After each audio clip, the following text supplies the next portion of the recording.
Welcome to Sew with Monty. Today I'm going to show you how to do French bias binding. It's a very beautiful finish, especially on delicate fabrics such as chiffon or satins.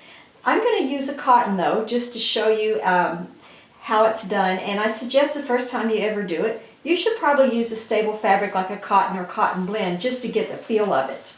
Now what we've done here, I've got a little sample pattern that just focuses on the neckline. The front neckline is bead and the back neckline is just straight across. And I've sewed the shoulder seams up right here. I've placed the pattern on the fold like this, and I've cut one front and one back, and then sewed my shoulder seams together with a 1/2 inch seam allowance and pressed them open. The next step is I'm going to cut my bias. And this bias has been cut at 1 1/4 inch width. And I've taken it to the iron, and I've pinned one side under 1/4 inch and pressed it. So now it's ready to apply to the neckline. The last thing I've done to prepare for this French binding is right in here, if you can see, you might need to get close, there's a stay stitch about 1.5 inches long on each side of the V. That's to control this area so that it doesn't get out of shape or crooked. Now, I've also clipped right into the V close to the seam, if you see, right here. So there's a little clip there. That's the first thing you want to do anytime you're working with a V, to stabilize that area so it doesn't get crooked or distorted. So the next step will happen at the machine. So let's go over to the sewing machine and I'll show you how to sew the bias to the neckline.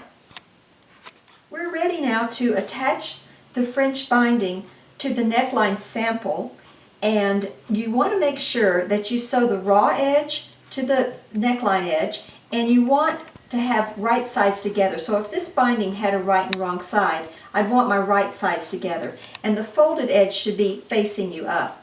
Now, right here on this little edge, this raw edge, I folded it under also 1/4 inch and pinned it so that when I come back around, I'm going to have a nice clean finish there. Really important when you're doing this French binding, you want to make sure you cut accurately 1 1/4 inches. And when you press this under, make sure it's accurately 1/4. Everything about accuracy here is important. So I'm going to go ahead and get started, and I'm going to line it up so that I'm sewing exactly at 1/4 inch. I'm using a 2.5 stitch length. I want my stitch length just slightly closer than normal.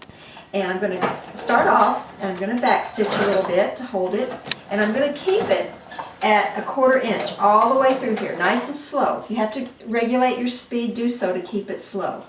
And I'm just going to keep my binding nice and flat. Now I took the pins out because my binding was rippling. You want your binding nice and taut to the neckline. You don't want to stretch your neckline out of shape when you're putting this binding on. Now when I get to this point right here, where the V is, I want to make sure that I come through here and I don't stitch up into the clip. I want to stay below the clip. So I've got a pin there just where the clip is so that I don't have a hole in my garment when I get through that point. And when I get right to the pins, I'm going to stop, and I'm going to lift my foot up, and I'm going to reposition the other side of this neckline past the V. Now because of the clip, I'm easily going to be able to do this. I'm just going to pivot it around, ignore this fold, it's got nothing to do with this, it won't hurt a thing. So we're just going to keep going right through this next section. Now I don't really have any pins in here, but I want to hold this binding nice and taut and make sure I keep sewing at 1/4 inch. And I'm going to finish it all the way around to the neckline, and then I'll show you what to do when we get to the other side. I've come all the way around my neckline, and I'm ready to overlap where I have the little folded end. So I want to make sure as I overlap this that I'm sewing right in the same line as the stitch I had before. And I'm going to go over about 1/2 inch and simply back stitch a little bit here. And then when I pull it out, I'm just going to trim off the extra. So right here, I'm just going to trim off the extra bias binding that I have, because I've overlapped it and I really don't need the rest of this. Nor do I need to fold under this edge, because this edge is what's going to cover it. So see, that's going to be my covering, and it's going to be nice and neat there, and it'll look very pretty. Now if for some reason your edges aren't lining up, go back in and re-stitch it so that you have a nice smooth transition here. There's nothing wrong with stitching over it one more time to get it right. Now, once you have this, we'll pull it out and we are going to take it to the iron, and we're going to press everything up this way, including the seam allowance. So everything is pressed around through here. And then you're going to press it over one more time, making sure that the folded edge you originally pressed is covering your seam. Just covering your seam like this. See? And then I'll take you to the next step.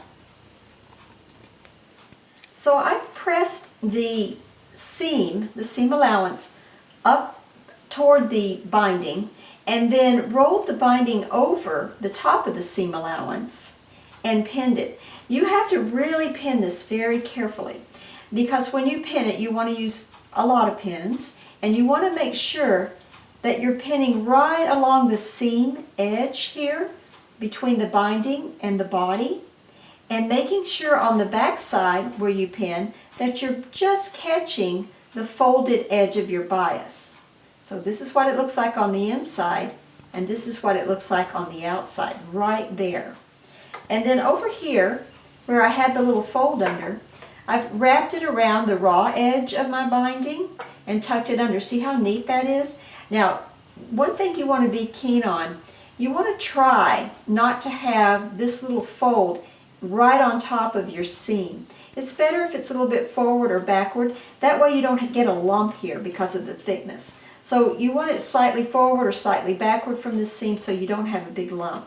Now the next thing we're going to do, we're going to sew what we call stitch in the ditch. You're going to sew right along this seam, keeping the stitch right inside this edge. And I'm going to go up to a 3 on this, on my stitch length, so that it's a little bit longer than when I stitched it on the first time. And then we're going to address how to fix this little pucker right here at the front V. So let me sew around through here. We'll get started and I'll sew around through here. And then when we get this done, I'll show you how to do the front V.